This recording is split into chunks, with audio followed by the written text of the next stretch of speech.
जी students, मैं आपका instructor Atif Naseem और ये है आपका YouTube channel the science maths and binomial theorem के जरिए हम ये क्वेश्चन सॉल्व करेंगे 2x माइनस 3 होल पावर 4। ठीक है, हमने डिस्कस किया था कि बाइनोमियल थ्योरम को अप्लाई करने के लिए दो कंडीशंस हैं। आप जो है n जो आपका होगा power, it should be a natural number, और ये दो टर्म्स जो हैं a और b, इसके दरमियान में आपके साथ प्लस का साइन होना चाहिए। तो यहां पर n तो हमारे साथ नेचुरल नंबर है, एक कंडीशन तो सेटिस्फाइड है, n की वैल्यू यहां पे हमारे साथ 4 है, तो वो कंडीशन तो हमारे साथ सेटिस्फाइड है। लेकिन दरमियान में हमारे साथ प्लस साइन नहीं है, दरमियान में हमारे साथ माइनस साइन है। तो इस माइनस साइन को हमने प्लस में कन्वर्ट करना होगा बिफोर यूजिंग बाइनोमियल थ्योरम। ठीक है, तो आपके साथ हम इसमें इस तरह कर सकते हैं कि let's suppose this is a 2x, फिर हमने दरमियान में प्लस लगा दिया और वो माइनस जो था वो हमने b के साथ कंसिडर कर लिया।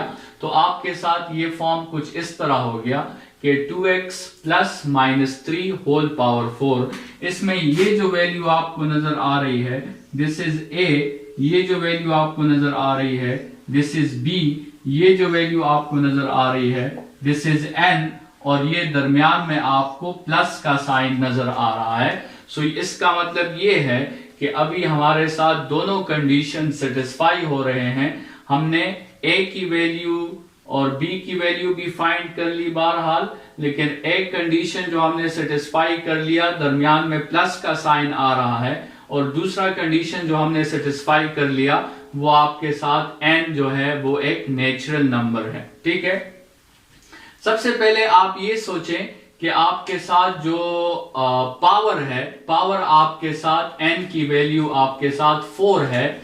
ठीक है, तो इसका मतलब इनमें जो टर्म्स आपके साथ होंगे वो आपके साथ 4 प्लस 1 5 टर्म्स आपके साथ होंगे। इसको जब आप एक्सपेंड करोगे तो आपके साथ 5 टर्म्स आएंगे। 5 टर्म्स, उसका पहले आप अपने लिए जनरल मैकेनिज्म बना लें। सबसे पहला ब्रैकेट आप जो है कॉम्बिनेशन के लिए डालें, फिर a के लिए और फिर b के लिए। तो ये आपके साथ जो है इस तरह के फॉर्म में आप 5 जो है वो सेट्स बना लें। ठीक है, ये 5 सेट्स हमारे साथ बन गए हैं, और इनमें सबसे पहले हम इन कॉम्बिनेशंस में वैल्यूज पुट कर लेते हैं।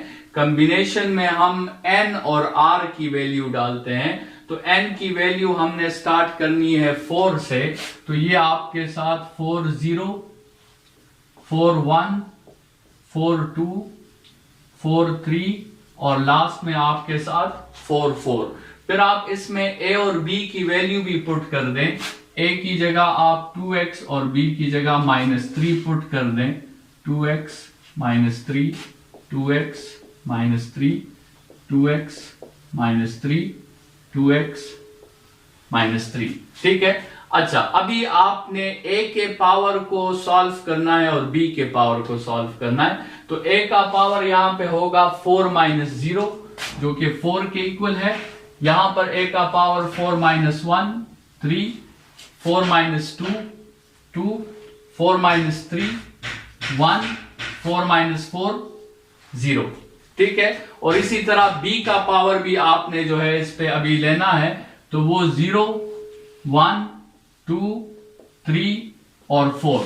ठीक है, तो ये आपके साथ इसका एक्सपेंशन हो गया। ये जो आपके साथ कॉम्बिनेशंस आ रही हैं, ये 5 कॉम्बिनेशंस, इसको सॉल्व करने के लिए आप फॉर्मूला भी यूज कर सकते हैं, इसको सॉल्व करने के लिए आप कैलकुलेटर भी यूज कर सकते हैं, लेकिन इसको सॉल्व करने के लिए आप पास्कल ट्राइंगल भी यूज कर सकते हैं। n = 4 के लिए हमने पास्कल ट्राइंगल की वैल्यूज पिछले लेक्चर में लास्ट में मेंशन की थी। वो हमारे साथ थी 1 5 10 5 1।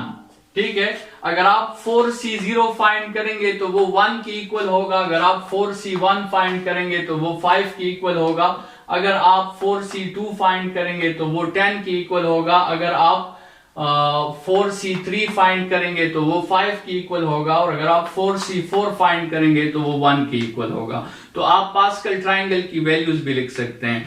एक बात याद रखें कि जिस क्वेश्चन में आपके साथ माइनस का साइन दरमियान में लगा होगा, जिस क्वेश्चन में आपके साथ माइनस होगा, उसको जब आप एक्सपेंड करोगे तो आपके साथ अल्टरनेट साइंस आएंगे।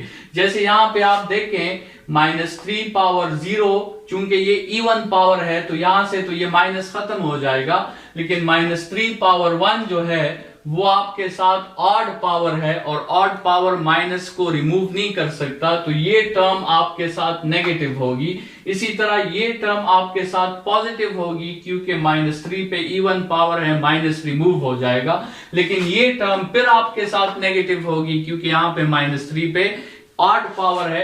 इसी तरह ये टर्म -3 पावर 4, यहां से साइन खत्म हो जाएगा नेगेटिव का।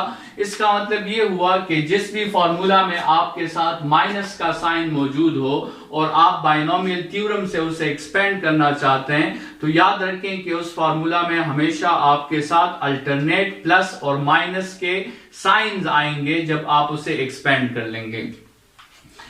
कैम्ब्रिज वाले आपसे पूछ सकते हैं, दे कैन आस्क यू कि या तो इस फॉर्मूला को आप कंप्लीटली एक्सपेंड करो, इसके सारे टर्म्स फाइंड करो, या वो आपसे पूछेंगे कि आप कोई पार्टिकुलर टर्म फाइंड करो।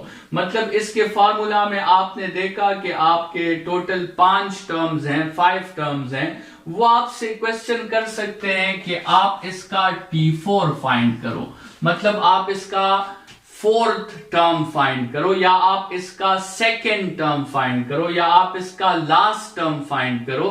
तो उस वक्त आपने क्या फॉर्मूला यूज करना है? फिर आपने जनरल फॉर्म यूज करना है, जो हमने जनरल फॉर्म मेंशन किया था, TR+1 is equal to NR A power N minus R B power R।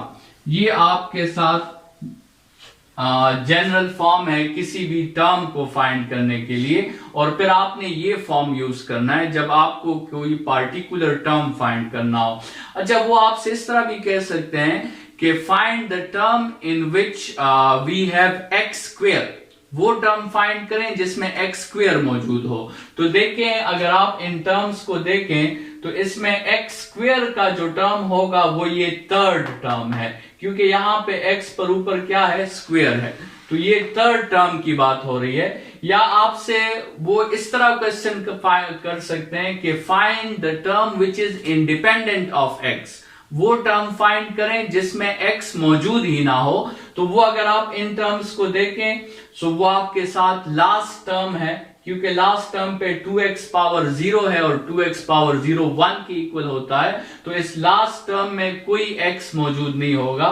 या वो आपसे पूछ सकते हैं कि find the term in which the power of x is 1, ठीक है? तो वो अगर आप देखें तो वो T4 टर्म है, 4th टर्म है, क्योंकि इसमें x का पावर आपके साथ 1 आ रहा है। तो इस तरह की क्वेश्चंस भी आप एक्सपेक्ट करें कैम्ब्रिज से, कि वो आपसे पूछ लें कि find the term which is independent of x, या find the term which have x square, या find the term which have x power 5, ठीक है? इस तरह के क्वेश्चंस आपके साथ आ सकते हैं, और उन सब क्वेश्चंस के लिए हमारे साथ जो फॉर्मूला अवेलेबल है वो है finding the general term of any binomial theorem, और वो ये फॉर्मूला है। इस फॉर्मूला के थ्रू हम इसे सॉल्व करेंगे।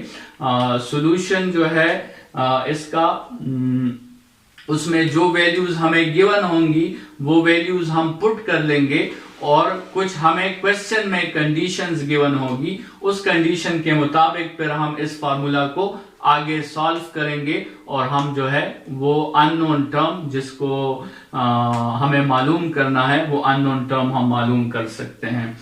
तो लास्ट लेक्चर इस पे एक और भी हम बनाएंगे जिसमें हम बाइनोमियल थ्योरम की सारी प्रॉपर्टीज को समराइज कर सकते हैं, और इसके साथ ही हमारा जो है ये एक चैप्टर एस मैथमेटिक्स का प्योर पेपर 1 का खत्म हो जाएगा, जिसको हमने सीक्वेंस और सीरीज का नाम दिया था।